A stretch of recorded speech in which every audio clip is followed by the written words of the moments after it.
Bem-vindos ao canal Audiobooks em PTBR. Se inscreva para fazer parte dessa comunidade. Torne-se membro e tenha acesso a benefícios exclusivos, como acesso antecipado aos vídeos. Dê um like nesse vídeo e comente o que achou. Muito obrigada e boa leitura.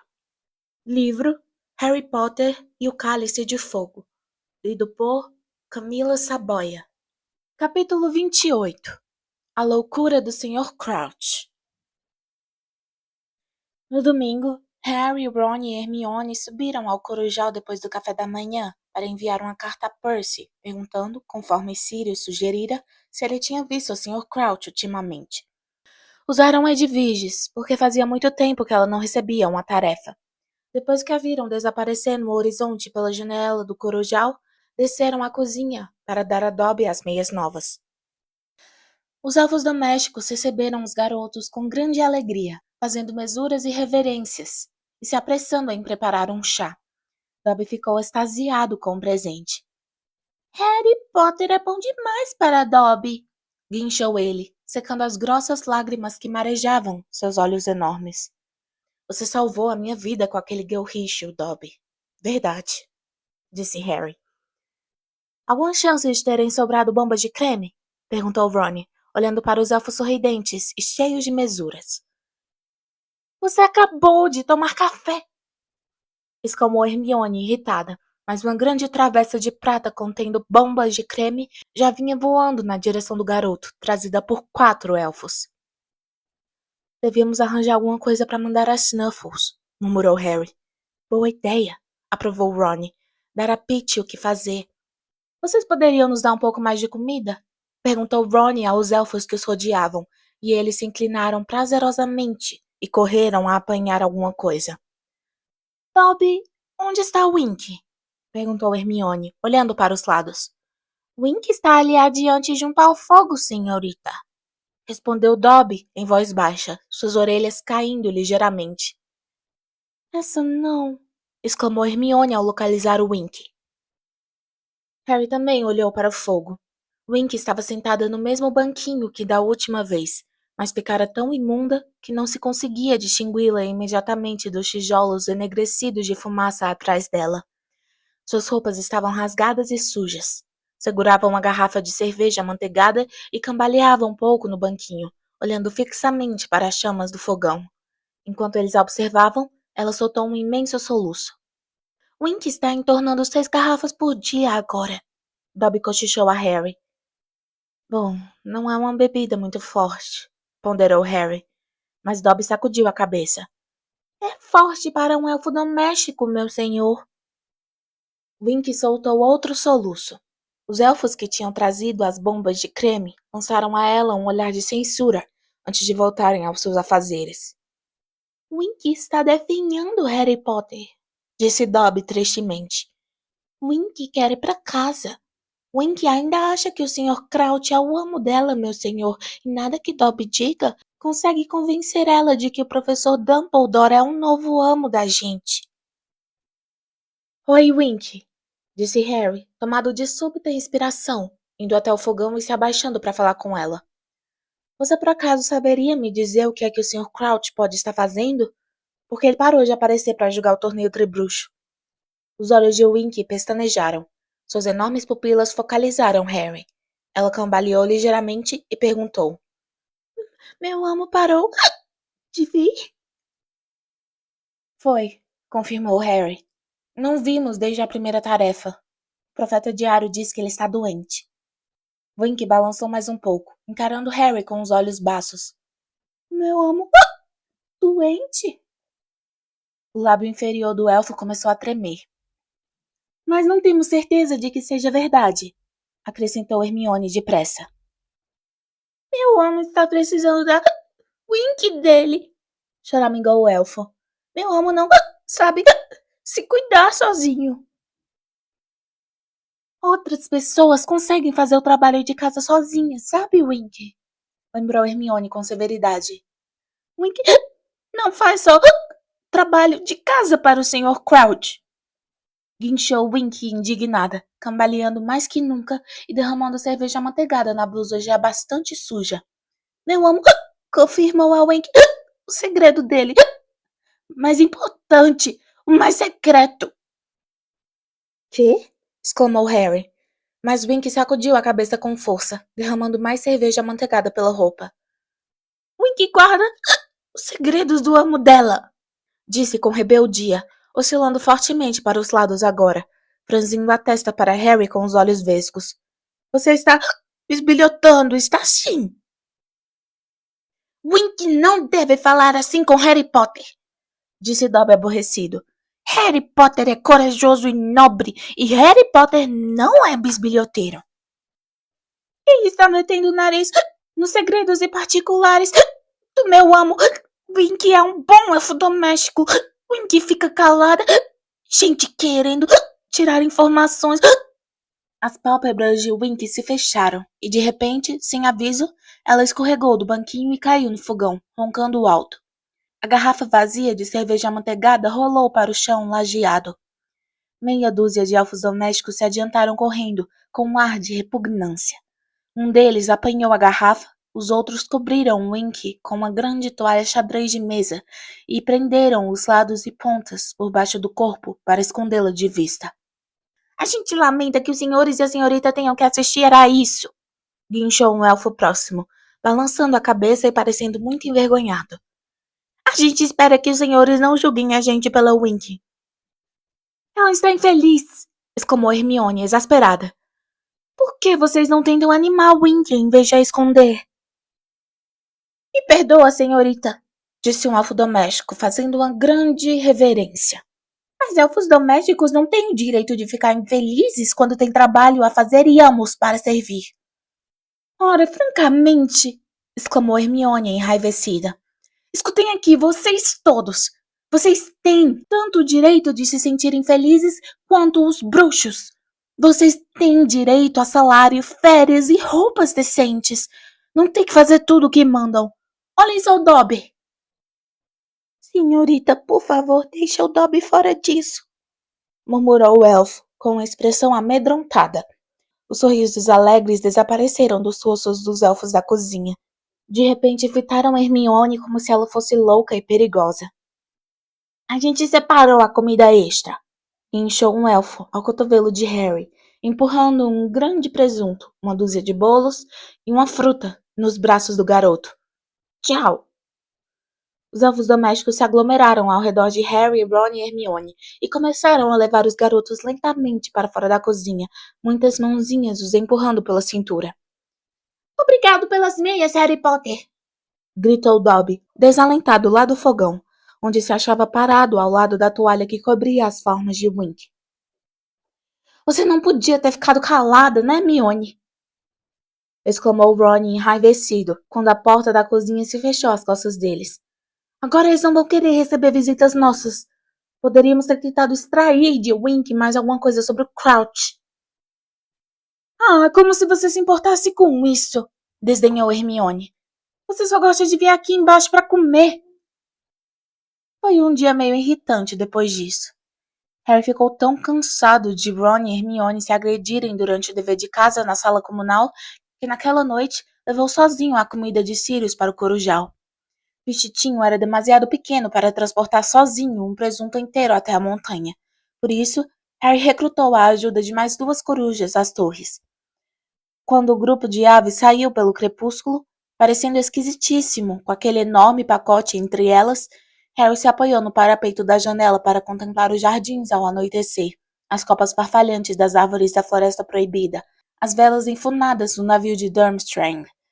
Um mocho atravessou a serpentina de fumaça que saía da chaminé de Hagrid, voou em direção ao castelo, contornou o corujal e desapareceu de vista.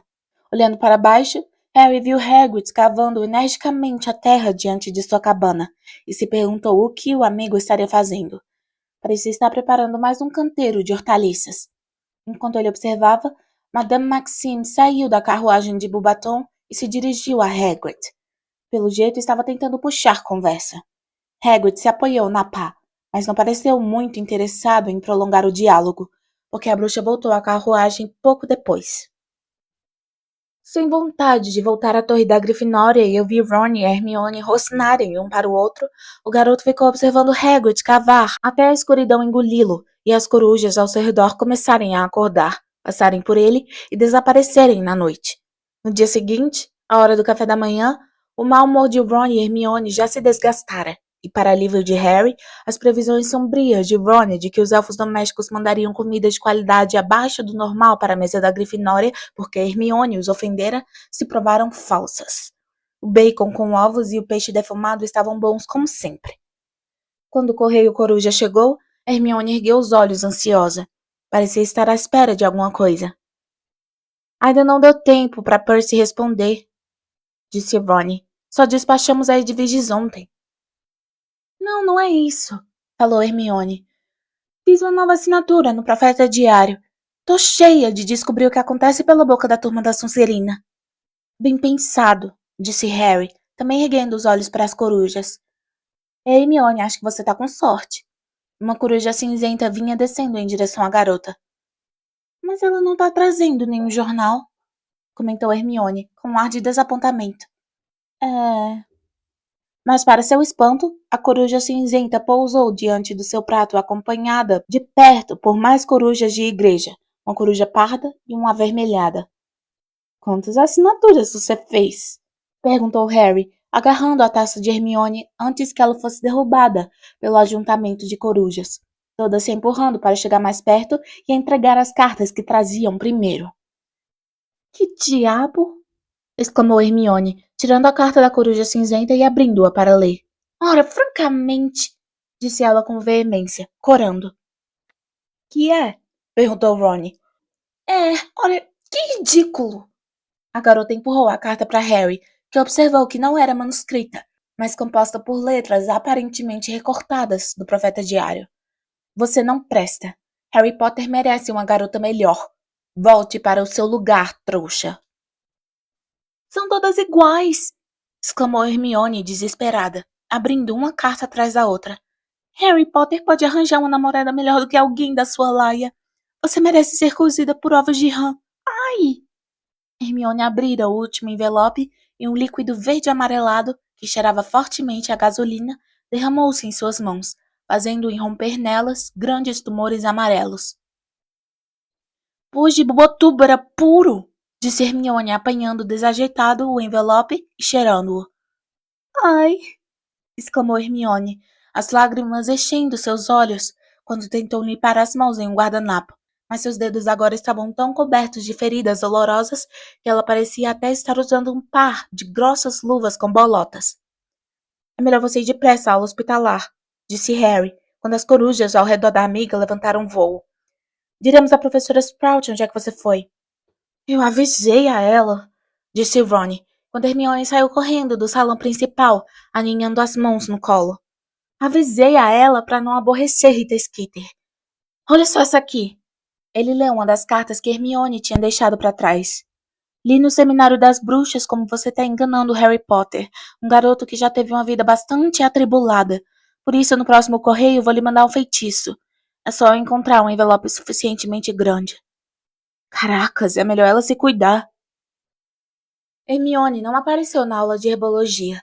Quando Harry e Ron deixaram a estufa para a aula de trato das criaturas mágicas, viram Malfoy, Crabbe e Goyle descendo os degraus da entrada do castelo. Pansy Parkinson cochichava e ria atrás deles, com a turminha de garotas da Sonserina. Ao avistar Harry, ela gritou. Potter, você já brigou com a sua namorada? Por que ela estava tão perturbada no café da manhã? Harry ignorou-a. Não queria dar a Pansy a satisfação de saber quanto mal o artigo do Seminário das Bruxas causara. Hagrid, que avisara na aula anterior que haviam terminado com os unicórnios, estava aguardando os alunos à frente da cabana, com um estoque recém-chegado de caixotes, abertos aos seus pés. O ânimo de Harry afundou ao avistar os caixotes. Com certeza não era outra ninhada de explosivins. Mas quando se aproximou o suficiente para ver dentro, deparou com uma quantidade de bichos peludos e negros com longos focinhos. As patas dianteiras eram curiosamente chatas como pás, e eles erguiam os olhos piscando para a classe, parecendo educadamente intrigados com toda aquela atenção. São pelúcios, anunciou Hagrid quando a turma se agrupou ao seu redor. São encontrados principalmente em Minas. Gostam de coisas brilhantes. Aí vem eles, olhem! Um dos bichos tinha saltado repentinamente, tentado arrancar o relógio de ouro de Pansy Parkinson do pulso. Ela gritou e deu um pulo para trás. São bastante úteis para procurar pequenos tesouros, disse Hagrid satisfeito. Achei que podíamos nos divertir com eles hoje. Estão vendo ali adiante? Ele apontou para um terreno em que a terra fora recentemente revolvida e que Harry o vira preparar da janela do corujal. Enterrei ali algumas moedas de ouro. Tem um prêmio para quem apanhar o pelúcio que encontrar mais moedas. Guardem as coisas valiosas que estiverem usando. Escolham um bicho e se preparem para soltá-lo. Harry tirou o relógio que ele continuava usando só por hábito, porque não funcionava mais, e enfiou-o no bolso. Depois apanhou um pelúcio. O bicho enfiou o longo focinho na orelha de Harry e cheirou-a entusiasmado. Era realmente muito fofo. Esperem um instante, disse Hagrid, olhando para dentro do caixote. Tem um pelúcio sobrando aqui. Quem está faltando? Onde está Hermione? Ela precisou ir à aula hospitalar, informou Ron. A gente explica mais tarde, murmurou Harry. Pansy Parkinson estava escutando. Foi sem dúvida a maior diversão que já tinham tido em trato das criaturas mágicas. Os pelúcios entravam e saíam da terra como se fossem água, cada qual correndo de volta ao aluno que o soltara e cuspindo ouro em suas mãos. O de Ron foi particularmente eficiente. Não tardou a encher seu colo de moedas. Pode comprar um desses como bicho de estimação, Hagrid? Perguntou o garoto, excitado, quando o pelúcio dele tornou a mergulhar no solo, sujando seus vestes de lama. Sua mãe não iria ficar feliz, Ron, disse Hagrid, sorrindo. Eles destroem uma casa, esses pelúcios. Calculo que agora eles já encontraram tudo que enterrei, acrescentou, andando pelo terreno, enquanto os bichos continuavam a mergulhar. Só enterrei 100 moedas. Ah, isso é você, Hermione. A garota vinha atravessando o gramado em direção à turma. Tinha as mãos enfaixadas e parecia bem feliz. Pansy Parkinson a observou com desconfiança. Bem, vamos verificar como foi que vocês se saíram, disse Hagrid. Contem suas moedas. E não adianta tentar roubar nenhuma, Goyle, acrescentou ele, estreitando os olhos negros de besouro. É ouro de duende irlandês, de leprechaun. Desaparece depois de algumas horas. Goyle esvaziou os bolsos, emburradíssimo. O resultado final foi que o pelúcio de Ron tinha sido o mais bem-sucedido, então Hagrid entregou ao garoto o prêmio, uma enorme barra de chocolate da Dedos de Mel. A sineta ecoou pelos jardins, anunciando o almoço. O restante da turma saiu em direção ao castelo, mas Harry, Ron e Hermione ficaram para ajudar Hagrid a guardar os pelúcios nos caixotes. Harry notou que Madame Maxime os observava da janela da carruagem. O que foi que você fez com as suas mãos, Mione? Perguntou Hagrid com ar preocupado.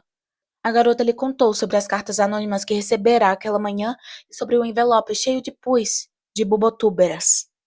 Ah, não se preocupe, disse Hagrid brandamente, fitando-a. Recebo cartas assim desde que a Rita escreveu sobre minha mãe. Você é um monstro e devia ser morto. Sua mãe matou gente inocente e se você tivesse alguma decência se atiraria no lago. Não, exclamou Hermione chocada. Sim, respondeu Hagrid, erguendo os caixotes de pelúcias para guardá-los junto à parede da cabana. É gente que não bate bem, Hermione. Não abra mais cartas quando as receber. Jogue todas direto na lareira. Você perdeu uma aula realmente boa, comentou Harry com Hermione quando regressavam ao castelo. São legais os pelúcios, não são, Ron? Ron, porém, estava franzindo a testa para o chocolate dado por Hagrid. Parecia absolutamente desapontado com alguma coisa. Que foi? Perguntou Harry. Sabor errado? Não, disse Ron com rispidez. Por que você não me falou do ouro? Que ouro? Perguntou Harry. O ouro que lhe dei na Copa Mundial de Quadribol, disse Ron. O ouro de Leprechaun que lhe paguei pelos meus onióculos. Um camarote de honra. Por que você não me contou que ele desapareceu? Harry teve que pensar um instante para entender do que é que Ron estava falando. Ah, disse quando finalmente se lembrou. Não sei. Nunca reparei que ele tinha desaparecido. Eu estava mais preocupado com a minha varinha, não era? Os três subiram os degraus para o saguão de entrada e foram para o salão principal almoçar. Deve ser legal, falou Ron abruptamente, depois que se sentaram e começaram a se servir de rosbife e pudim de Yorkshire, massa assada embaixo de carne sangrenta. Ter tanto dinheiro que nem se repara que os galeões guardados no bolso desapareceram. Escuta aqui, eu tinha outras preocupações na cabeça aquela noite, retrucou Harry com impaciência. Todos tínhamos, lembra? Eu não sabia que ouro de Leprechaun desaparecia, murmurou Ron. Achei que estava lhe pagando. Você não devia ter me dado aquele boné do Chudley Cannon no Natal. Esquece isso, tá? Disse Harry. Ron espetou uma batata assada com um garfo e ficou olhando para ela. Depois, disse. Detesto ser pobre. Harry e Hermione se entreolharam. Nenhum dos dois sabia realmente o que dizer. É uma droga, disse Ron, ainda encarando a batata. Não posso culpar o Fred e o George por quererem ganhar o dinheirinho extra. Gostaria de saber fazer o mesmo. Gostaria de ter um pelúcio. Bem, então já sabemos o que comprar para você no próximo Natal, disse Hermione animada, mas vendo que o amigo continuava chateado, acrescentou. Vamos, Ron, poderia ser pior. Pelo menos os seus dedos não estão cheios de pus. Hermione estava encontrando muita dificuldade para usar os talheres, de tão inchados e duros que seus dedos estavam. Odeio aquela Skitter! Explodiu a garota com raiva. Vou me vingar dela, nem que seja a última coisa que eu faça. As cartas anônimas continuaram a chegar para Hermione nas semanas seguintes. E embora ela tivesse seguido o conselho de Hagrid e parado de abri-las, vários remetentes odiosos mandaram berradores, que explodiam a mesa da Grifinória, gritando-lhe ofensas que o salão inteiro podia ouvir. Até as pessoas que não liam o Seminário das Bruxas agora sabiam tudo sobre o suposto triângulo Harry, Krum, Hermione. Harry estava ficando farto de explicar a todo mundo que Hermione não era sua namorada. Mas isso vai passar, disse ele à amiga. É só a gente ignorar. As pessoas já acharam um tédio o último artigo que ela escreveu sobre mim. Quero saber como é que ela está conseguindo escutar conversas particulares se supostamente foi banida dos terrenos da escola, disse Hermione zangada. Ela continuou na sala quando terminou a aula seguinte de defesa contra as artes das trevas, para fazer uma pergunta ao professor Moody. O restante da turma estava ansioso para sair. O professor lhes dera uma prova tão difícil sobre deflexão de feitiços que alguns alunos estavam cuidando de pequenos ferimentos. Harry teve um caso grave de comichão nas orelhas e precisou tampá-las com as mãos ao sair da sala. Bem, decididamente Rita não está usando uma capa da invisibilidade, ofegou Hermione ao alcançar Harry e Ron 5 minutos mais tarde, no saguão de entrada, e puxar a mão de Harry para afastá-la de uma orelha que se contorcia sozinha, para que o garoto pudesse ouvi-la. Moody disse que não viu Skitter nas proximidades da mesa dos juízes no dia da segunda tarefa, nem em lugar algum perto do lago. Hermione, será que adianta lhe dizer para deixar isso pra lá? Perguntou Ron. Não! Exclamou a garota teimosamente. Quero saber como foi que ela me ouviu falando com Victor. E como foi que ela descobriu a história da mãe de Hagrid? Talvez ela tenha posto um grampo em você, disse Harry. Um grampo? Perguntou Ron sem entender. O quê? Pôs um prendedor no cabelo dela ou coisa assim? Harry começou a explicar os microfones escondidos e os equipamentos de gravação. Ron ficou fascinado, mas Hermione os interrompeu. Será que vocês nunca vão ler Hogwarts uma história? Pra quê? Respondeu Ron. Você conhece o livro de cor? É só a gente perguntar. Todas as alternativas para magia que os trouxas usam, eletricidade, computadores, radar, etc., entram em pane perto de Hogwarts. Tem magia demais no ar. Não. Rita está usando magia para escutar conversas. Se eu ao menos conseguisse descobrir o que é. Ah, se foi legal, eu pego ela. Será que a gente já não tem bastante preocupação? Perguntou Ron à amiga. Temos que começar também uma vendetta contra a Rita? Não tô pedindo para você ajudar, retrucou Hermione. Vou fazer isso sozinha. E subiu a escadaria de mármore sem sequer olhar para trás. Harry tinha certeza absoluta de que ela estava indo à biblioteca. Quer apostar que ela volta com uma caixa cheia de distintivos Odeio Rita Skeeter? Hermione, porém, não pediu a Harry e Ron para ajudá-la a se vingar de Rita Skeeter. pelo que os dois ficaram muito gratos, porque a carga de deveres dos garotos aumentou muito nos dias que antecederam as férias da Páscoa. Harry ficou maravilhado que Hermione pudesse pesquisar métodos mágicos para a pessoa escutar sem ser vista e ainda dar conta de todas as tarefas que tinha que fazer. Ele mesmo estava trabalhando sem descanso só para conseguir terminar todos os deveres, embora fizesse questão de mandar regularmente pacote de comida para a caverna de Sirius no morro. Depois das férias de verão, Harry ainda não esquecera o que era ficar continuamente esfomeado. Incluía neles bilhetes a Sirius, informando que não acontecera nada de extraordinário e que continuavam aguardando uma resposta de Percy. Edwige só voltou no fim das férias da Páscoa. A carta de Percy veio acompanhando um pacote de ovos de Páscoa enviado pela Sra. Weasley. Os de Harry e Hermione eram do tamanho de ovos de dragão e cheios de caramelos caseiros. O de Hermione, porém, era menor do que um ovo de galinha. A garota ficou desapontada ao recebê-lo. Por acaso sua mãe leu o Semanário das Bruxas, Rony? Perguntou ela baixinho.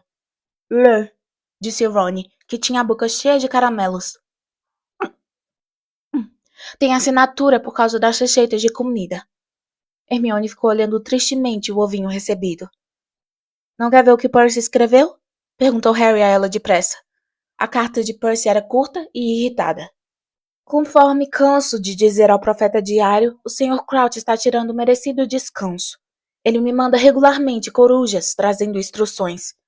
Não, na realidade não tenho visto, mas acho que podem acreditar que conheço a caligrafia do meu superior. Tenho muito o que fazer no momento, sem precisar estar desmentindo esses boatos ridículos. Por favor, não me incomodem mais, a não ser que seja para alguma coisa importante. Feliz Páscoa. O início do trimestre de verão normalmente significava que Harry estaria treinando com vontade para a última partida de quadribol da temporada. Este ano, porém, era para a terceira e última tarefa do torneio Tribruxo que ele precisava se preparar, mas o garoto ainda não sabia qual ia ser. Finalmente, na última semana de maio, a professora McGonagall o reteve depois da aula de transfiguração. Você deve ir ao campo de quadribol hoje à noite às 9 horas, Potter, disse ela. Sr. Bagman vai estar lá para falar aos campeões sobre a terceira tarefa. Então, às 8h30 da noite, Harry deixou Ron e Hermione na torre da Grifinória e desceu a escada. Quando atravessou o saguão de entrada, Cedrico vinha subindo da sala como nada corvinal. O que é que você acha que vai ser? Perguntou ele a Harry, quando desciam juntos os degraus para o jardim e para a noite nebulosa. Fleur não para de falar em túneis subterrâneos. Acho que vamos ter que encontrar um tesouro. Isso não seria nada mal, comentou Harry, pensando que bastaria pedir a Hagrid um pelúcio para realizar sua tarefa. Eles caminharam pelos gramados escuros até o estádio de quadribol, atravessaram uma abertura sob as arquibancadas e saíram no campo. Que foi que fizeram com o campo? Exclamou Cedrico indignado, parando de chofre. O campo de quadribol deixara de ser plano e liso. Parecia que alguém andara construindo por todo ele muretas longas, que seguiam em meandros e o cruzavam em todas as direções. São sebes! Exclamou Harry, se curvando para examinar a mais próxima. Alô, vocês aí! Gritou uma voz animada. Ludo Bagman estava parado no meio do campo, em companhia de Krum e Fleur. Harry e Cedrico procuraram chegar até o grupo, saltando por cima das sebes. Fleur abriu um grande sorriso para Harry quando ele se aproximou. Sua atitude para com o garoto mudara completamente desde que ele tirara sua irmã do lago. Bem, o que é que vocês acham? Perguntou Bagman alegre, quando Harry e Cedrico transpuseram a última sebe. Estão crescendo bem, não? Deem mais um mês e Hagrid vai fazê-las alcançar 5 metros de altura. Não se preocupem, acrescentou ele, ao ver as expressões pouco satisfeitas no rosto de Harry e Cedrico. Vocês vão ter o seu campo de quadribol normal depois que terminarem a tarefa. Agora, imagino que podem adivinhar o que estamos fazendo aqui? Ninguém falou por um momento.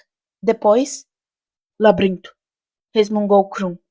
Acertou, disse Bagman. Um labirinto. A terceira tarefa, na realidade, é muito simples. A taça do torneio Tribruxo será colocada no centro do labirinto.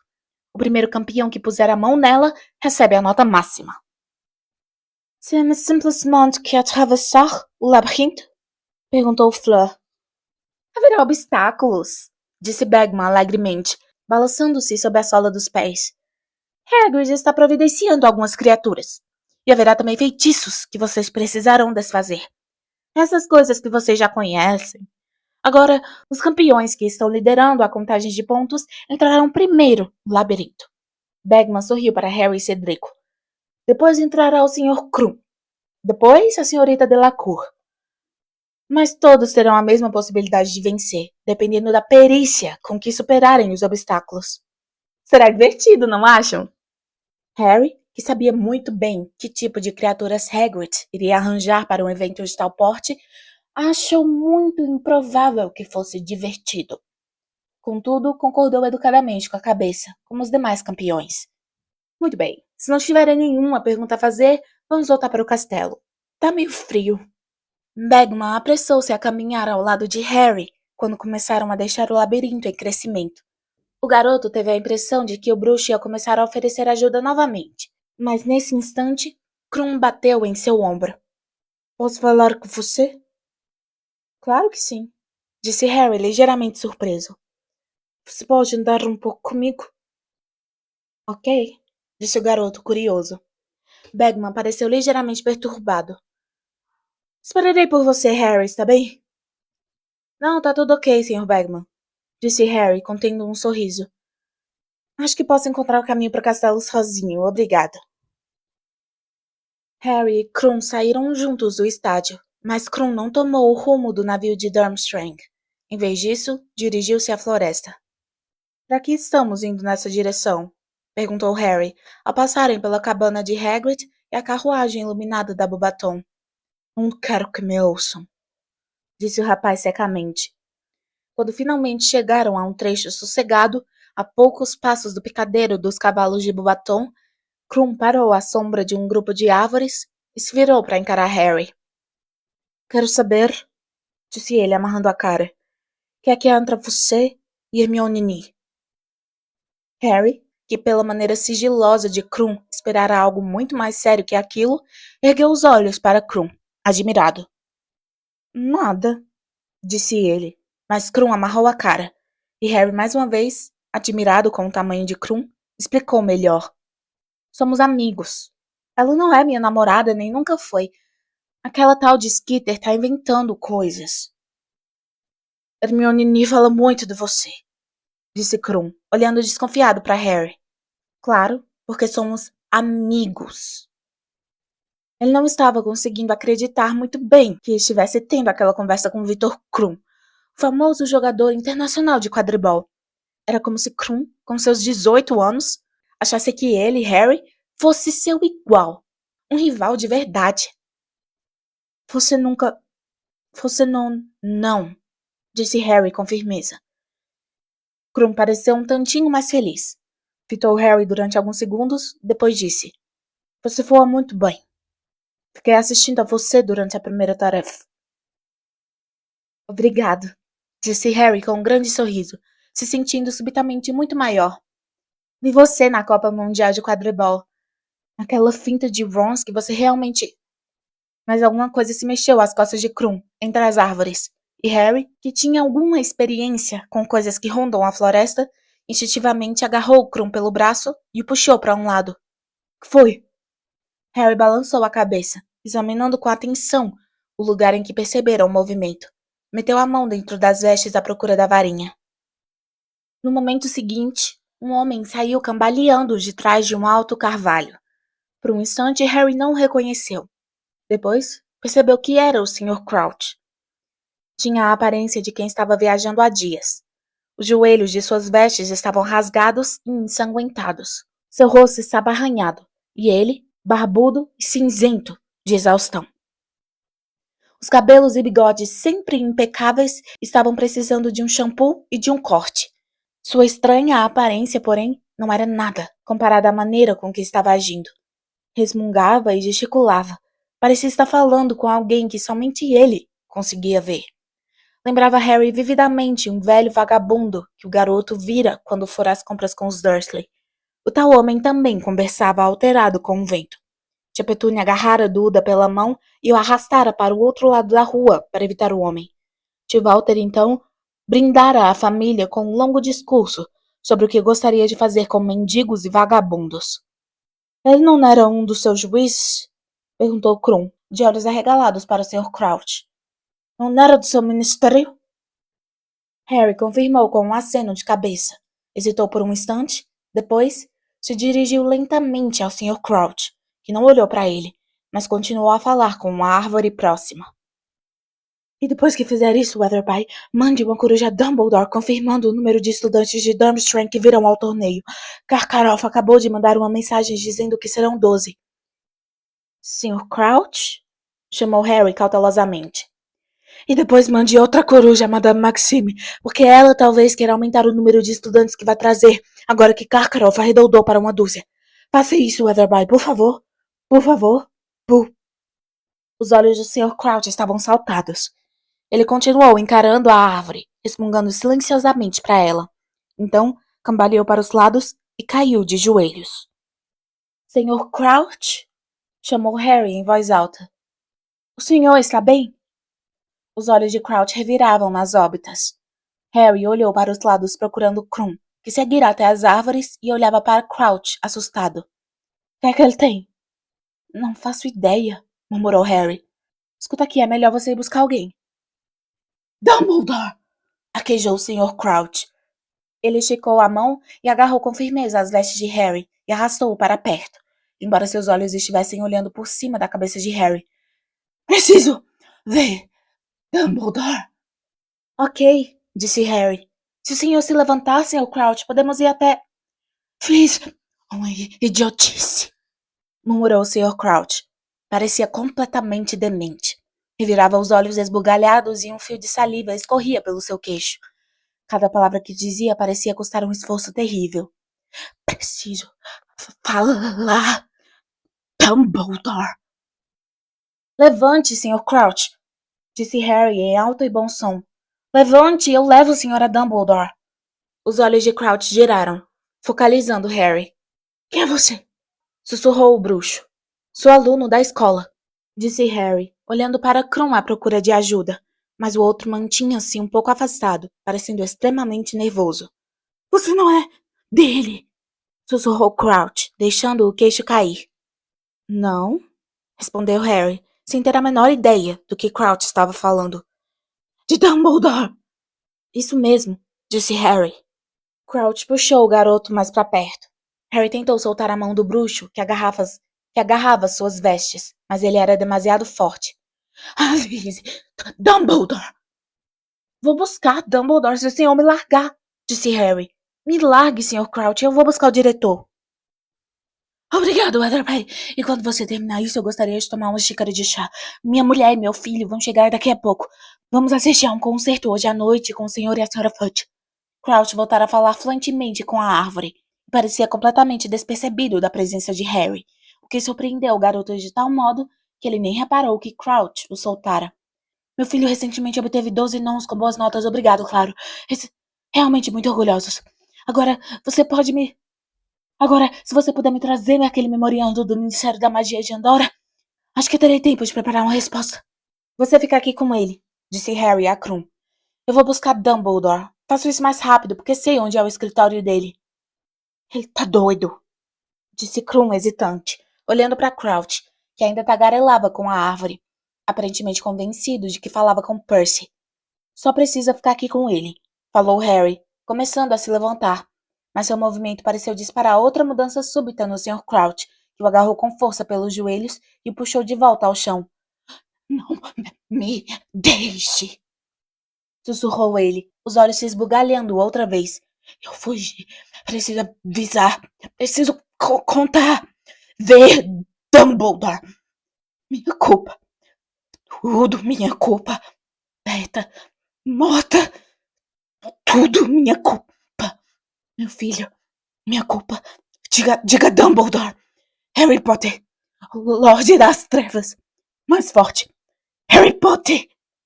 Vou buscar Dumbledore se o senhor me deixar ir, Sr. Crouch, disse Harry. Ele olhou indignado para Krum.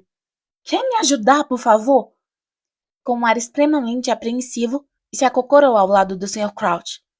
Não deixe ele sair daqui, disse Harry, se desvencilhando do Sr. Crouch. Eu volto com Dumbledore. Não demore, por favor! Krum gritou, quando Harry se afastou correndo da floresta e já ia subindo os gramados na escuridão. Estavam desertos. Bagman, Cedrico e Fleur haviam desaparecido. Harry galgou aos saltos os degraus da escada, passou pelas portas de carvalho e continuou pela escadaria de mármore, acima em direção ao segundo andar. 5 minutos depois, precipitava-se em direção a uma gárgula de pedra que ficava no meio de um corredor vazio. Sorvete de limão! Ofegou ele. Essa era a senha para a escada oculta que levava ao escritório do Dumbledore, ou pelo menos tinha sido há 2 anos atrás. Porém a senha evidentemente mudara, porque a gárgula de pedra não criou vida e nem saltou para o lado, mas continuou imóvel, encarando Harry com malevolência. Mexa-se! Harry gritou para o ornamento. Anda! Mas nada em Hogwarts jamais se mexia só porque alguém mandava. Ele sabia que não adiantava. Olhou para um lado e outro do corredor. Quem sabe Dumbledore estaria na sala dos professores. Ele começou a correr o mais rápido que pôde em direção à escada. Potter! Harry parou derrapando e olhou para trás. Snape acabara de emergir da escada oculta atrás da gárgula de pedra. A parede ia outra vez se fechando atrás dele, na hora exata em que mandou Harry voltar. O que é que você está fazendo aqui, Potter? Preciso ver o professor Dumbledore, disse Harry, correndo de volta e novamente derrapando até parar diante de Snape. É o Sr. Crouch. Ele acabou de aparecer. Tá na floresta, tá pedindo... Que tolice é essa? Exclamou Snape, seus olhos negros faiscando. Do que é que você tá falando? O Sr. Crouch! Gritou Harry. Do Ministério! Ele tá doente, outra coisa qualquer, tá na floresta, quer ver Dumbledore. Me diga qual é a senha pra entrar. O diretor está ocupado, Potter, informou Snape, sua boca fina se crispando num sorriso desagradável. Tenho que informar a Dumbledore! Berrou Harry. Você não escutou o que eu disse, Potter? Harry podia perceber que Snape estava se divertindo intensamente em recusar o que ele queria ao vê-lo em pânico. Olha, disse Harry com raiva. Crouch não está bem. Ele está delirando. Diz que precisa prevenir. A parede de pedra às costas de Snape se abriu. Dumbledore surgiu à entrada, trajando longas vestes verdes, e tinha uma expressão de curiosidade no rosto. Algum problema? Perguntou ele, olhando de Harry para Snape. Professor! Disse Harry, dando um passo para o lado antes que Snape pudesse responder. O Sr. Crouch está aqui, está lá na floresta. Diz que quer falar com o senhor. Harry esperava que Dumbledore fizesse perguntas, mas para seu alívio, ele não fez nada disso. Leve-me até lá, disse o diretor prontamente, e saiu para o corredor acompanhando Harry e deixando Snape parado ao lado da gárgula, com a cara 2 vezes mais feia. Que foi que o Sr. Crouch disse, Harry? Perguntou Dumbledore, quando desciam apressados a escadaria de mármore. Disse que quer prevenir o senhor. Disse que fez uma coisa horrível. Mencionou o filho, e Berta Jorkins, e Voldemort. Alguma coisa sobre Voldemort está ficando mais forte. De fato, disse Dumbledore, e apertou o passo quando saíram para a escuridão de breu. Ele não estava agindo normalmente, disse Harry, correndo ao lado de Dumbledore. Parece que não sabe onde está. Fala o tempo todo como se achasse que Percy Weasley está lá e depois muda e me diz que precisa ver o senhor. Deixei-o com Victor Krum. Deixou? Exclamou Dumbledore com severidade. E começou a dar passadas ainda maiores, de modo que Harry precisou correr para acompanhá-lo. Você sabe se mais alguém viu o Sr. Crouch? Não, respondeu Harry. Krum e eu estávamos conversando. O Sr. Bagman tinha acabado de nos falar sobre a terceira tarefa. Ficamos para trás e então vimos o Sr. Crouch saindo da floresta. Onde é que eles estão? Perguntou Dumbledore ao ver a carruagem de Beauxbaton emergir da escuridão. Ali na frente, disse Harry, adiantando-se ao diretor e mostrando o caminho entre as árvores. Ele não ouvia mais a voz de Crouch, mas sabia onde estava indo. Não era muito além da carruagem. Em algum lugar por aqui. Victor? Chamou Harry. Ninguém respondeu. Deixei os dois aqui, disse Harry a Dumbledore. Decididamente estavam em algum lugar por aqui. Lumos, ordenou Dumbledore, acendendo sua varinha e erguendo-a. O feixe fino de luz se deslocou de um tronco ao outro, iluminando o chão. Então, recaiu sobre 2 pés. Harry e Dumbledore acorreram. Krum estava estatelado no chão da floresta. Parecia ter perdido os sentidos. Não havia nem sinal do Sr. Crouch. Dumbledore se curvou para Krum e gentilmente ergueu uma de suas pálpebras. Estuporado, comentou baixinho. Seus óculos de meia-lua cintilaram à luz da varinha quando ele examinou as árvores que os rodeavam. O senhor quer que eu vá buscar alguém? Perguntou Harry. Madame Pomfrey? Não, disse Dumbledore na mesma hora. Fique aqui. O diretor ergueu a varinha e apontou-a para a cabana de Hagrid. Harry viu-a disparar uma coisa prateada que voou entre as árvores como um pássaro fantasmagórico. Então, Dumbledore tornou a se curvar para Krum, apontou a varinha para o rapaz e murmurou. Enervate. Krum abriu os olhos. Parecia atordoado. Quando viu Dumbledore, tentou se sentar, mas o diretor pôs a mão no ombro dele e o fez continuar deitado. Ele me atacou, murmurou Krum, levando a mão à cabeça. O velho doido me atacou. Eu estava olhando para os lados para ver onde Potter tinha ido e ele me atacou pelas costas. Fique deitado um pouco, mandou Dumbledore. Um reboar de fortes passadas chegou aos ouvidos do grupo, e Hagrid apareceu ofegante com o canino nos calcanhares. Trazia o arco. Professor Dumbledore! Disse ele arregalando os olhos. Harry! Que diabo!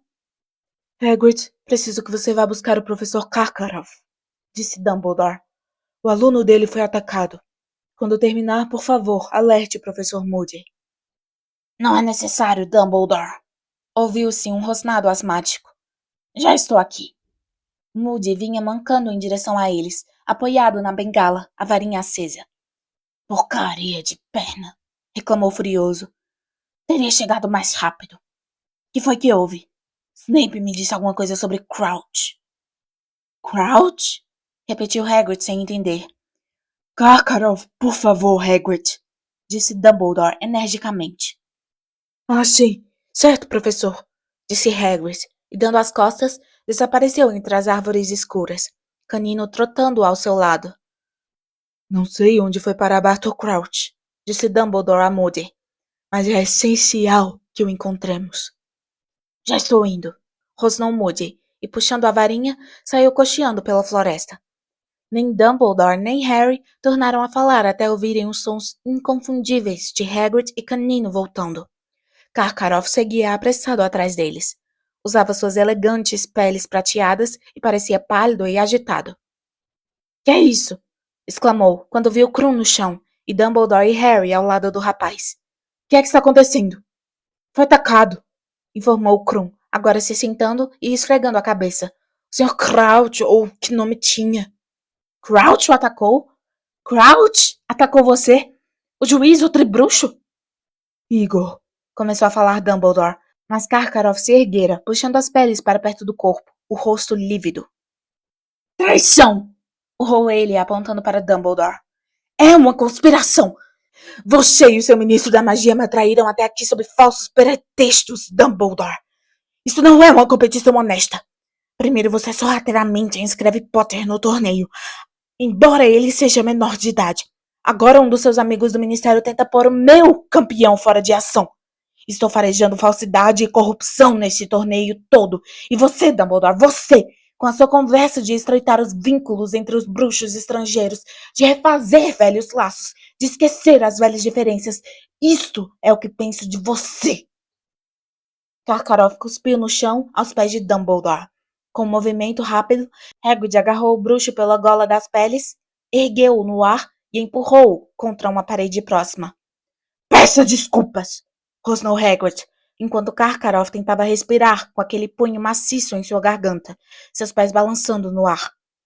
Hagrid, não! Gritou Dumbledore, com os olhos faiscando. Hagrid soltou a mão que prendia Karkaroff contra a árvore. O bruxo escorregou pelo tronco e desmontou numa massa informe aos seus pés. Alguns gravetos caíram em sua cabeça. Tenha a bondade de acompanhar Harry até o castelo, Hagrid, disse Dumbledore energicamente. Respirando ruidosamente, Hagrid lançou a Karkaroff um olhar carrancudo. Talvez seja melhor ficar aqui, diretor. Você vai levar Harry de volta ao castelo, Hagrid, repetiu Dumbledore com firmeza. Leve-o diretamente à torre da Grifinória.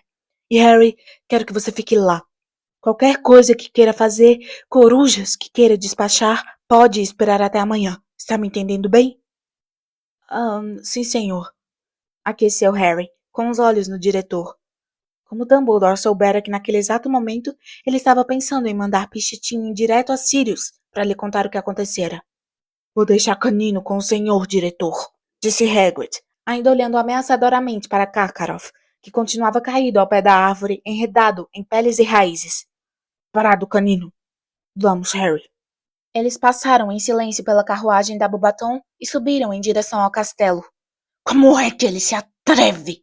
Rosnou Hagrid, quando margeavam o lago. Como é que ele se atreve a acusar Dumbledore? Como se Dumbledore fosse capaz de uma coisa dessas. Como se Dumbledore quisesse que você participasse do torneio para começar. Preocupado.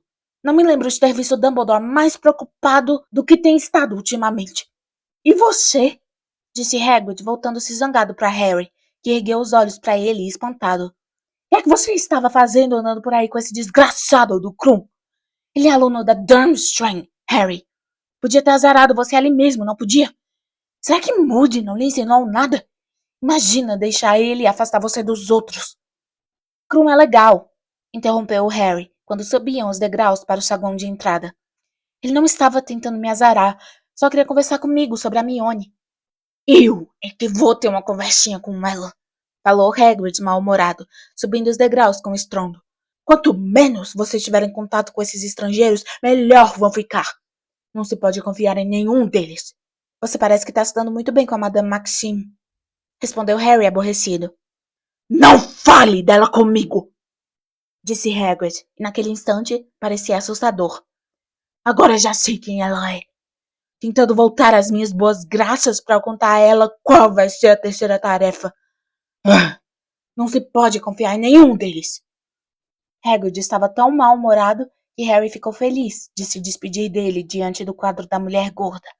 Passou pelo buraco do retrato, desembocando na sala comunal e correu direto para o canto em que Ron e Hermione estavam sentados, para narrar aos dois o que acontecera.